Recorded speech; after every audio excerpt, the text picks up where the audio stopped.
merci. On va faire et donc, elle va être longue, parce que voilà, j'ai toute carrière derrière moi.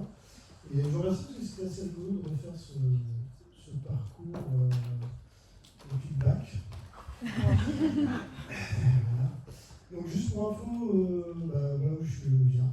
Bon, moi je suis resté parisien une bonne partie avec un petit passage à Compiègne, un petit retour et puis une petite collaboration à York. Et puis voilà, on est ici. Donc ça va être un peu le système et on va faire des allers-retours. Moi je suis désolé, hein, les formations n'existent plus. Voilà, vous allez voir. Donc moi je viens des Yvelines, voilà, donc le lycée des Sept-Marnes où j'ai eu le bac. Je suis de cette région-là, pas loin de Versailles et voilà. Et en Courtois et en Parisien. Et à l'époque, nous c'était le bac série D. C'est bon ça, 94, le mec était pas né. Non. Ça c'est rigolo comme fait la sélection des dossiers parce que donc lycée des Sept-Marnes Maurepas, donc un truc très design avec ce qu'ils appelaient la main de Dieu. Voilà. À l'époque, pour rappel, il n'y avait pas de S, hein, c'était C, D, E, F, F7 prix, donc bac C, mathématiques et sciences physiques. Moi, je dis sciences de la nature, parce que en maths, c'est toujours pas ça. Voilà, on va continuer un peu. Et après, je me suis dit, qu'est-ce que je veux faire? Donc, il n'y avait pas Parcoursup à l'époque, il y avait Minitel. Très 36-14. Et puis, du coup, je suis parti au lycée Hoche à Versailles, très réputé. Je suis parti faire une prépa. Alors, l'animation du PC, c'est pas grave, mais voilà, en fait, il y avait deux mots, et je suis reparti bien parce qu'il y a marqué résultats insuffisants, non autorisés à redoubler. Donc, la lettre qui est derrière, c'était il a bien travaillé quand même, mais il n'avait pas cette bonne note. Je suis désolé pour l'animation, c'était juste. Donc, après, quid? Alors, à l'époque, il n'y avait pas Parcoursup. J'ai fait le tour de la région parisienne en bachelier intérieur. Donc je suis allé en pharmacie, en faculté de sciences, que ce soit à Versailles, Orsay, tout ce qui était région parisienne, pour essayer de retrouver quelque chose de bachelier intérieur. Et ça veut dire que du coup, j'ai fait un mois à Paris Sud et je suis reparti. Je m'étais inscrit en première année de fac à Paris Sud, donc à Orsay. Et entre-temps, j'ai passé les examens des rattrapages de L1, enfin du DUG première année. Qui m'a permis de faire une compensation, et donc j'ai pu, au bout d'un mois, une fois que j'ai eu mes résultats, repartir à Versailles et faire ce qu'on appelle un DUG, ça correspond à un 2 maintenant. Donc ça s'appelait un diplôme d'études universitaires générales en sciences de la vie. Donc voilà, donc en plus c'était pas trop mal, on était sur les moteurs de Versailles. Et donc à partir de là, j'ai eu en gros ils sont pas terribles, excusez-moi, le consommateur.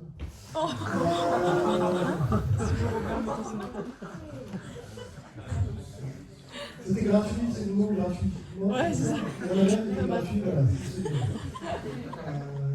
En revanche, il va bien, c'est bien. Donc, la décidé, qu'est-ce que je veux faire? Parce que la scène à l'époque, il y avait que la chimie, ça ne m'intéressait pas du tout. Et donc, du coup, j'ai décidé de repartir à Orsay. Je suis baladé. Et là, cette fois-ci, je suis parti donc, en licence de biologie. Alors, pourquoi je mets la maîtrise de biologie cellulaire, physiologie, mention génétique moléculaire? Non, il n'y a pas microbiologie industrielle, c'est que, en fait, j'ai fait ma licence maîtrise en 3 ans. Donc, la première fois que j'ai fait ma licence, et à l'époque, on pouvait commencer la maîtrise et finir sa licence. Donc, du coup, en 3 ans, je me suis amusé, donc de 96 à 99. Alors, le cadre est sympa, hein. Voilà, donc ça, c'est le bâtiment de M1. Donc j'ai eu ma maîtrise. J'avoue que le renouvellement de la maîtrise a été cool. Hein. J'ai eu pas mal de fois après le 13 à la BU, parce que quand on refait les modules, certaines fois, on s'ennuie. Première partie. Et derrière, je suis parti à l'UTC, donc l'Université technologique de Compiègne. Il y a que là où il m'a accepté en débat, avec une note. Et donc je suis parti faire un génie enzymatique bioconversion et microbiologie, donc on est en 2000, donc j'ai été au centre de recherche de Royalieu.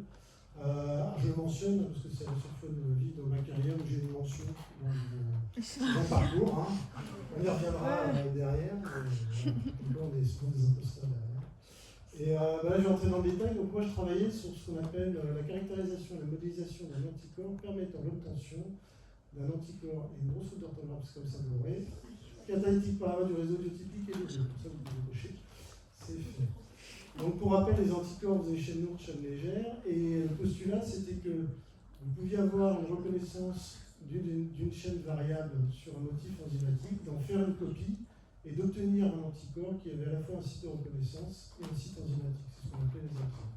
Donc pour ça, on avait des hybridomes, et ça représentait 1% de l'ARN messager total de la cellule. Et le but, c'était d'arriver à séquencer ces chaînes hyper variables, du moins avoir la séquence de celui qui nous intéressait pour avoir une activité en fait contre les antibiotiques type bêta-lactamase.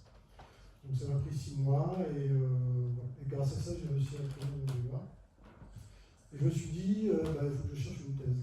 Donc, voilà. Alors, coup de chance, j'avais des connaissances et il s'avère que je suis reparti à Orsay encore une fois. Et cette fois-ci, voilà, donc juste pour le plan du campus. Voilà. Donc, le campus d'Orsay, en fait, à l'époque, tout ça n'existait pas, hein, c'est très récent. Du coup, dans ma thèse, je l'ai fait en 1960, j'étais là, dans ce petit bâtiment-là, l'Institut de génétique et de microbiologie. Et en fait, c'était une thèse financée par Aventis. Alors, financée par Aventis, en fait, c'est ce qu'on appelait à l'époque les bourses labos.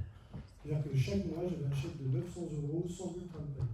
Voilà comment ça se passait. À l'époque, on pouvait encore faire des thèses non financées. Donc, moi, j'avais la chance, j'étais financé, par contre, je ne cotisais pas. Et j'ai fait des petits ménages, on a fait du gardiennage, etc. Voilà, et à l'époque, c'était 900 € par mois, donc c'était plus. Voilà, on n'avait pas le même système. Voilà, donc ça, c'est le plan du campus d'Orsay.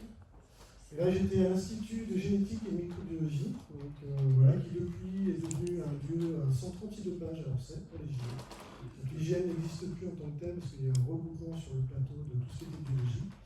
À l'époque, on avait. Le son passe par le PC. C'est bien. Du coup, à l'époque, il y avait beaucoup d'éméritats. Ça se fait de moins en moins. Donc, du coup, on l'avait un peu renommé avec le code de thèse, l'Institut de gériatrie médicalisée. Chacun voulait avoir son éméritat. Et je l'admets complètement. On s'est dit, il faut qu'il doit être. Bon, je reviens un peu là-dessus. Donc, pour info, voilà. Et j'avais des cheveux, des couleurs. Ça, c'est bien prouvé que j'avais ma thèse. Voilà. Profitez-en. Ah ouais. C'est pas le diplôme, hein, c'est juste le manuscrit. C'est juste que j'ai la copie du diplôme. Voilà. Donc, je l'ai eu en octobre 2015. Donc, juste pour rappel, voilà sur quoi je travaillais. À l'époque, j'étais dans un laboratoire de phosphoprotéome. Donc, on faisait beaucoup d'enléoactivité. Le but, c'était d'étudier la phosphorylation du génome des protéines chez Bacillus subtilis. Le plan de séquençage venait d'être fait. Il y avait toute une campagne en fait, d'analyse fonctionnelle systématique des gènes, c'est-à-dire qu'ils avaient délété chaque gène, voire ils les avaient mis sous promoteur conditionnel pour les gènes essentiels. Le but, c'était d'étudier chaque gène et de savoir à quoi correspondait chaque gène. Donc, il y avait plusieurs labos. Et moi, quand je suis arrivé, en fait, dans le labo, il y avait déjà une postdoc et un postdoc polonais et une thésarde qui travaillaient sur ces deux gènes, sur les phosphorylations. Donc, PRPC, c'était une phosphorylase et PRPC, c'était une kinase. Et donc, du coup, le système, c'est ce qu'on appelle le système HRP, le système senseur, qui vient reconnaître. Du coup, vous avez l'autophosphorylation et qui permet d'exprimer les gènes. Et on s'est dit à côté, il y a celui-là qui est essentiel, et le but c'était de savoir si celui-là interagissait avec les deux autres. Dans sa séquence, on savait juste à l'époque que ça fixait l'ATP ou le GTP. Et c'est là que quand on part mal, quand on ne connaît pas, on galère pendant 3 ans, parce que pendant 3 ans, on a cherché une activité ATPase. Et en fait, on s'est aperçu que c'était une activité GTPase, parce qu'en fait, les motifs, c'est là où il faut revenir un peu à la biochimie, je suis désolé à Sylvain, mais c'est presque bien. Une GTPase, vous avez le motif G1, G2, G3, G4, qui vous permet, quand vous repliez, d'obtenir l'activité GTPase. Et là, dans mon cas, vous voyez, j'ai G4, G1, G2, G3, et donc en fait, les séquences étaient mélangées. À l'époque, on n'avait pas de FAFOL, on n'avait pas tous ces problèmes de modélisation. Donc on gérait juste à la séquence primaire, et ce qui fait que, au lieu d'une ATPase, c'était une GTPase. On est sorti au bout de 3 ans. C'était pas mal, on a fait le travail. Donc j'ai fait la caractérisation biochimique, et derrière, en fait, on a fait une analyse physiologique. Donc ce que vous voyez, c'est des bacillus, donc bacille à gramme positif, avec une paroi épaisse. Le DAPI, c'est ce qui vous permet de colorer l'ADN en fluorescence. Et derrière, en fait, on avait fait des cellules déplétées, c'est-à-dire qu'on avait mis le gène essentiel sous le promoteur des PTG, puis on arrêtait les PTG, on regardait la morphologie, comment ça se passait. Donc voilà ce que ça donne, c'est d'autres manips, donc vous voyez qu'elles sont en mauvais état. On enlevait les PTG, et voilà ce que ça donnait. Donc en fait, cette protéine est impliquée dans la morphologie de la cellule de manière anormale. Chose qu'on a prouvée, puisque derrière, quand on délétait le gène et qu'on le remettait ailleurs, on réobtenait en fait une fonction. Donc la fonction initiale. Donc on délète le gène, on le met ailleurs, on regarde ce que ça donne. Donc du coup, on avait bien prouvé que cette protéine, qui était essentielle, interagissait en fait dans la morphologie du bacille et dans l'enveloppe. Du coup, j'en ai profité à l'époque, moi qui n'avais pas la biochimie, je suis parti à York, donc 2 fois 1 mois. C'était pas mal, c'était une fois c'était pendant le juillet de la reine. C'était sympa. On a bossé quand même, mais on avait beaucoup la fête. Donc je vais me former à la structure, donc c'est des locaux, alors ceux-là c'est la deuxième fois, les locaux sont neufs.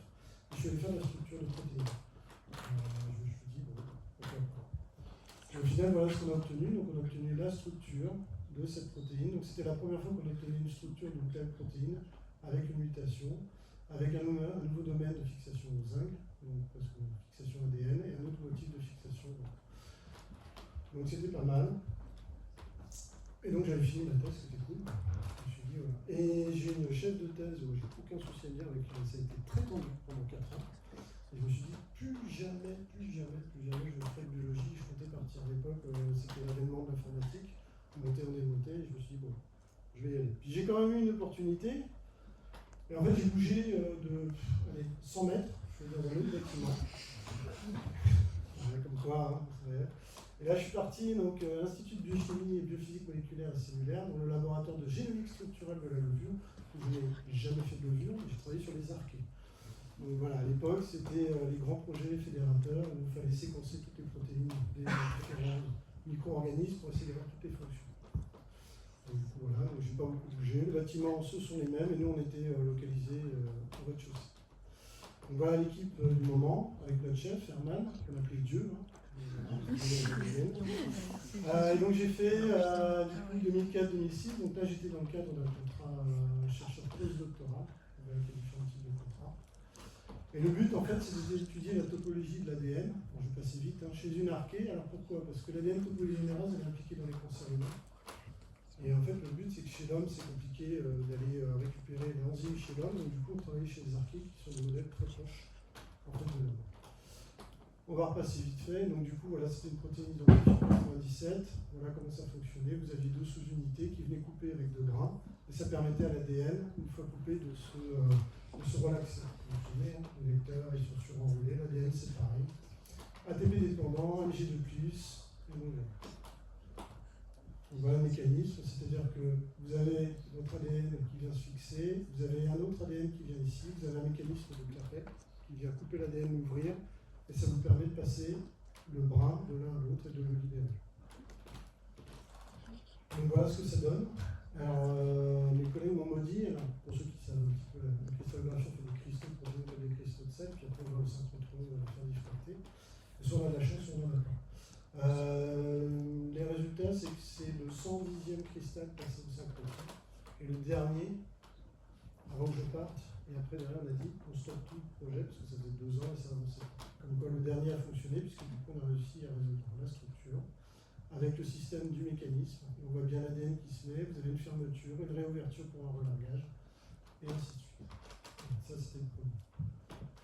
On a fait aussi pas mal d'ITC, alors à l'époque, ce qu'on appelle l'isothermal calorimétrie assay, donc ça vous permet de mesurer la température quand vous avez une réaction entre un substrat et une protéine.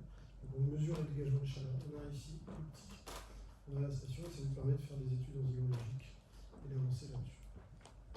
On avait une collaboration alors, avec l'IFROMER à l'époque à Brest, avec Didier Flamand, qui a travaillé à la station. On avait ce qu'on appelle une technique de diaporix. En fait, vous mettez une protéine, vous fixez, vous faites passer plein de protéines, et vous regardez en fonction de la diffusion de la lumière, le signal, si ça se fixe, vous avez une réponse différente au niveau de la lumière. Et derrière, c'était coupé à une masse pour savoir quels pouvaient être les partenaires. Donc du coup, à l'époque, on avait une GTPase numérique. On a essayé de co-cristalliser, mais ça n'a pas plus avancé, après je suis parti. Comme je m'ennuyais, j'avais un deuxième sujet, toujours en structure, hein, pour quelqu'un qui ne voulait jamais plus faire de biochimie. Donc du coup, ça c'était l'Inococcus rhabodurans, donc c'est une bactérie qui est capable, en 2, vous mettez une dose létale pour une UV, et en 2 heures et demie, elle est capable de refaire son génome entièrement.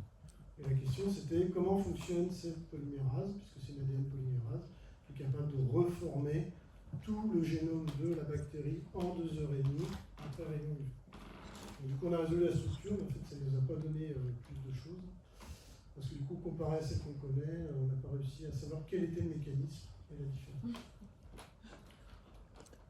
Donc voilà, donc au final, sur ces deux postdocs, j'ai réussi à les valider en 2008-2009, donc c'était pas mal pour quelqu'un qui commençait. Et puis, je me suis dit, ça me plaît, donc je vais continuer. Bon, il a fallu que je laisse quelques collègues, parce qu'on a quand même fait un peu la fête. On a profité, il faisait beau. Et donc cette fois-ci, je suis parti pendant le CNRS à GIF sur les verts. Ouais, vous allez voir, alors après, je vous expliquerai pourquoi j'ai fait ce parcours et pourquoi ce choix. Donc GIF, Orsay est là, vous êtes à GIF ici, donc ça s'appelait le laboratoire de biologie structurale et enzymatique. Voilà, pour une petite photo en forme. Et là, on travaillait sur la protéine Tau, qui est la protéine impliquée dans la maladie d'Alzheimer et qu'on pense être dans l'agrégation, ce qui fait que vous avez mal Alzheimer. Le problème, c'est que c'est une protéine qui est complètement désorganisée et qu'il lui faut un partenaire. Donc le but, c'était d'étudier cette protéine Tau avec une stabilisation de microtubules. Et pour ça, j'ai fait un peu de structure et pas mal de choses. Donc juste pour info, les microtubules, c'est ici, ce sont des tubulines alpha et bêta qui viennent du moins vers le plus et qui s'associent. Donc voilà, le but c'était particulièrement de trouver à quel point le majeur. Alors j'ai passé vite parce que sinon on va y passer. J'ai fait pas mal de construction, on a essayé de mettre au point. Et voilà ce que ça donne. Si on va y passer la ligne. On a d'autres études. Là, juste pour montrer qu'on peut mettre des techniques au point. Donc là, j'ai mis la technique, ce qu'on appelle le FRET, de voir quelle cystéine, et s'il y avait un partenaire, elle fluoresce. Donc le but, c'était de savoir si au moins on avait un retour, et donc j'ai pu mettre au point le protocole, marquer les cystéines, et voir s'il y avait une interaction avec la fluorescence, et suivre cette fluorescence. Voilà, donc c'est la seule fois où j'ai fait, on va dire, de la bio-info avec des formules. C'est pas moi qui le faisais, je donnais les résultats et on obtenait ça. Et on avait bien prouvé qu'on avait quand même une reconnaissance là-dessus. Voilà, pareil avec d'autres systèmes. J'ai fait de la cristallisation aussi, mais cette fois-ci, rien n'a donné. Rien n'a jamais fonctionné. Donc comme quoi, suivant les modèles, je n'ai jamais désespéré. Donc là, on était en chambre froide, il faut imaginer une journée en chambre froide à faire ça, tout le temps. Et obtenir zéro résultat. Donc c'est comme ça. On s'avance. Et derrière, on avait un partenariat en RMN avec Lille qui nous avait permis de voir que quand il y avait une interaction, il y avait certaines tâches qui apparaissaient, qui disparaissaient. Et donc du coup, on a été mesurer où étaient les interactions, ce qui nous a permis en fait de refaire d'autres constructions pour essayer d'affiner ce qu'on connaissait déjà. Voilà, on avait quelques soucis là-dessus. Voilà. Alors, mon postdoc s'arrête là. Pareil, quand on n'a pas de chance, c'est quand on tombe sur un chef avec qui on s'entend pas. J'ai fait 11 mois sur les 2 ans prévus et j'ai démissionné. Parce que voilà, ça se passait mal, qu'on n'en pouvait plus. Au bout d'un moment, il faut savoir dire stop, et puis c'est pas grave. Donc, du coup, donc je sais que ces résultats n'ont jamais été publiés, enfin, ils ont été publiés, mais j'apparais juste dans les remerciements. C'est comme ça. Voilà, après j'ai beaucoup appris, j'avais une bonne équipe, l'équipe était sympa, voilà. Donc ça peut arriver, et, on démissionne et on passe ailleurs. Alors le point, c'est que quand on démissionne et qu'on cherche quelque chose derrière, on va aller expliquer aux autres, vous êtes partis, oui, j'ai démissionné, pourquoi? Parce que je ne m'entendais pas. Donc si vous cherchez de nouveau du boulot, c'est un peu compliqué. Sauf que mon chef de l'époque était connu comme le boulot, et tout le monde le connaissait pour ses façons de faire. Donc ça m'a permis derrière de passer à la Polytechnique, on arrive à la fin. Et là, cette fois-ci, voilà, donc on était dans ce bâtiment-là, et donc du coup, je ne suis pas polytechnicien. Différent. Je travaillais avec des gens qui étaient polytechniciens, il y a une différence entre les deux. Voilà, sur un campus vachement agréable, à Place d'Armes. Voilà, donc de 2007 à 2008, c'est bientôt la fin. Voilà, et le but c'était le complexe d'initiation de la traduction. Alors, je ne vais pas vous le faire, mais voilà un peu ce que ça donne. Donc, vous avez plusieurs étapes, c'est pareil. Et comme pour la topoisomérase, l'avantage des. Donc là, on est chez la ville, l'avantage chez les archées, c'est que c'est vachement plus simple. Donc, le but, c'était d'aller chez l'arché et de regarder si on pouvait faire une comparaison avec le système de l'eucaryote. Et ça, quand vous purifiez ça, c'est super. Hein, ceux qui font un peu de purifier après, vous verrez, hein, au lieu de se prendre la tête, on chauffe 70 degrés, c'est de l'arché, et on est pur à 95%. Donc le but, c'était de faire ce complexe multifactoriel, c'est-à-dire la solidité de synthèse, les différents complexes, l'ARN messager, et essayer d'aller le cristalliser, de faire la microscopie dessus. Donc, Modèle bactérien, c'était Pyrococcus abscessi et Sulfolobus phaetaricus. Et donc voilà, donc, ce qu'on a fait, c'est des approches de cryomicroscopie. Donc maintenant, on est dans des résolutions de 4 angstroms. À l'époque, on était à 20 angstroms. Voilà, donc la technique avance. Et la cristallographie. Alors je vais passer vite parce qu'en fait, on a eu plein de problèmes. Donc vous avez 1, 2, 3, vous avez des dizaines de purifs. Pour faire le complexe, il fallait un mois à purifier chacun des composants, essayer de ne pas les perdre et de les mettre ensemble. Tu vois, je suis dans les temps, je suis ça va?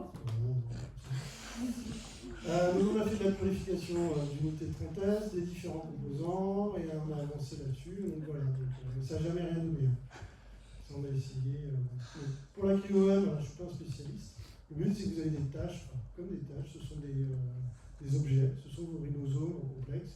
Et il y avait un microscopiste qui était là, qui allait les classer de manière à faire différentes classes et essayer de retrouver l'enveloppe globale de ce que ça pouvait donner.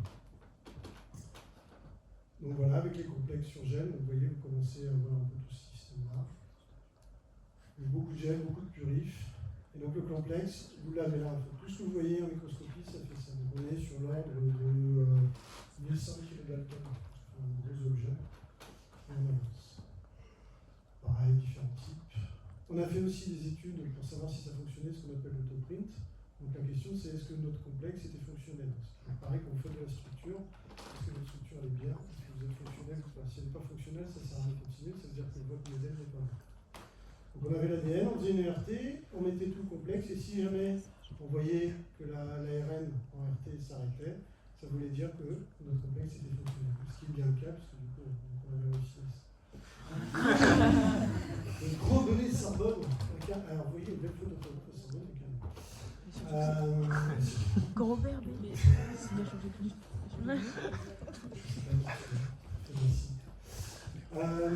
Voilà, j'en ai quelques soucis. Donc, l'avantage, c'est que ça m'a permis de cultiver de l'arché.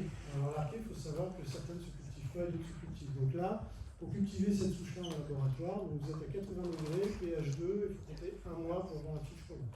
Donc chaque jour, vous avez un gros système à mettre en place. Et ça vous permet après de vous affranchir et d'avoir les ribosomes transverses. Et là, il y a des cristaux aussi, c'est pareil. Sur la RNT méthionine, donc on travaillait beaucoup avec la radioactivité à l'époque. Du coup, on essaie de voir aussi comment ça fonctionne. Donc voilà les modèles qu'on avait à l'époque. Donc 20 angstroms, donc vous voyez, vous avez le 30S qui est là. Et ça, c'est le 30S de Pyrococcus et un autre. Donc on voit bien qu'on ne voit rien. C'est une enveloppe globale. Ça vous donne une sorte de pâté, et à l'intérieur, vous allez essayer de mettre vos protéines pour voir ce que ça donne.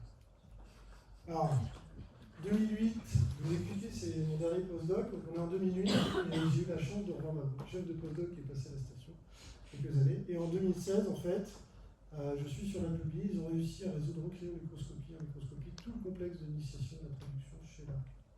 Avec tout le mécanisme, l'intégration avec la UG au niveau du site de reconnaissance. Si c'est instable, ça part. Et si ça fonctionne, vous avez la continuité. Donc vous allez citer, etc. Et donc voilà, donc ça veut dire que même votre travail, dans certains cas, ne fonctionne pas. Et donc 8 ans après, vous arrivez à publier plus loin. Mais voilà, si vous avez une équipe et des gens, on va dire, consciencieux, enfin avec, je sais plus, dignité, c'est pas de la dignité, je sais plus, conscience professionnelle, vous pouvez avoir vos travaux qui sont publiés des années après, c'est pas bien. Donc vous avez les deux cas. Dans un cas, je démissionne, dans un cas, je continue. Et d'ailleurs, ça les a un peu enquiquiné que je parte. Hop, pardon. Parce que du coup, je leur ai dit que j'avais mon poste de maître de compte à ce moment-là, et le chef me dit ah, c'est bien, ah merde, parce que tu aurais bien gardé. Donc voilà. Ça veut dire qu'il y a des fois ça se passe bien, il y a des fois ça se passe pas bien, il n'y a aucun souci.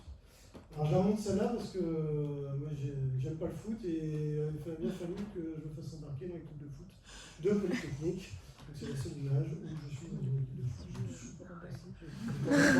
Il faut se sacrifier. Donc voilà, donc avec Yves Michulam et Emmanuel Schmitt, voilà, puis toute l'équipe de Polytechnique qui m'a permis d'avancer. Et du coup, dernier voyage depuis 2008, la station. Alors, ça c'est la première image, j'avais pas ces logos-là, il y avait pas ça, voilà comment je me suis présenté, donc c'était l'UPMC à l'époque. Le logo de la station c'était celui-là, c'était Lumière 71 Catherine Moyen, et je me suis présenté au poste numéro 858. Biologie systémique des micro-organismes, et je l'ai vu depuis, les logos ont changé, c'est Steph qui mesure, voilà.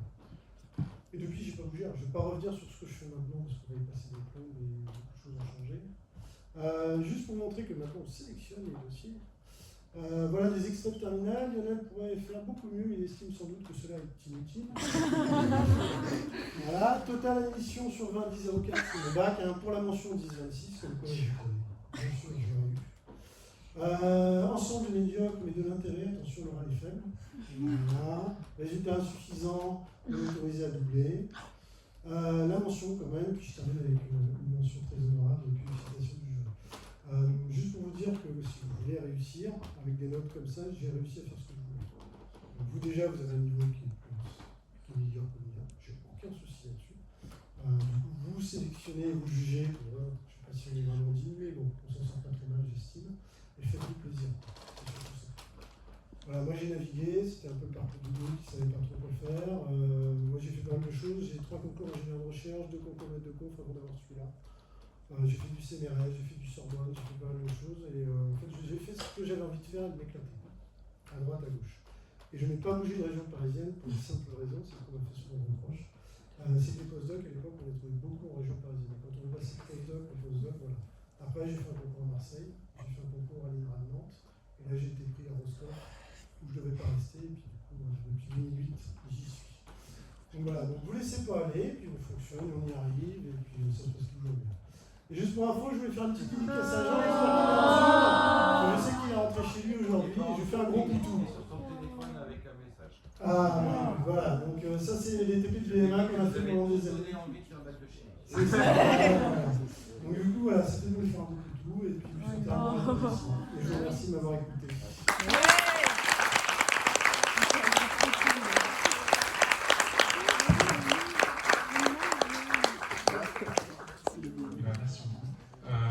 On peut passer aux questions, excusez-moi.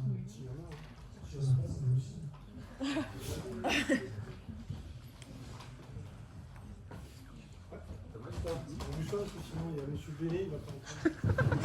Moi, c'est juste une petite question. Du coup, vous allez nous dire un peu vos bulletins, etc. Et est-ce que vous avez une idée de comment vous avez réussi à accéder à ces différentes formations? Parce que j'ai appris, j'y suis allé. J'ai de la chance aussi. Qu'est-ce que tu as dit, Steph? Ah non, pas de chance. Ouais,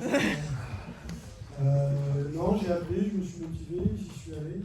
Alors certes, pour les DEA, en fait, c'est parce que je venais de Paris. Il m'a dit, vous avez un niveau qui est plus faible, mais comme vous venez d'une grande fête parisienne, c'est équivaut.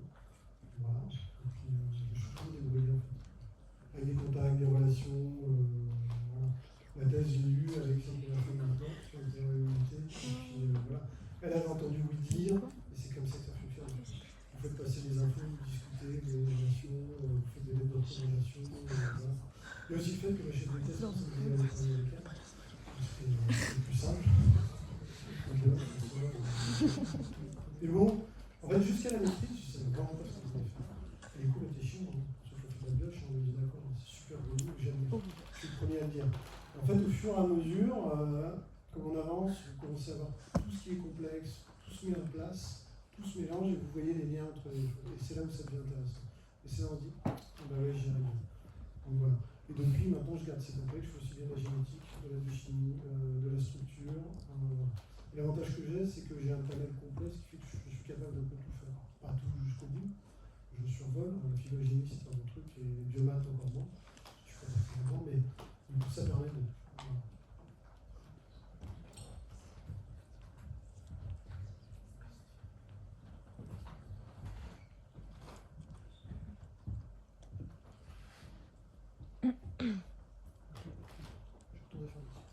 Je retourne faire une petite.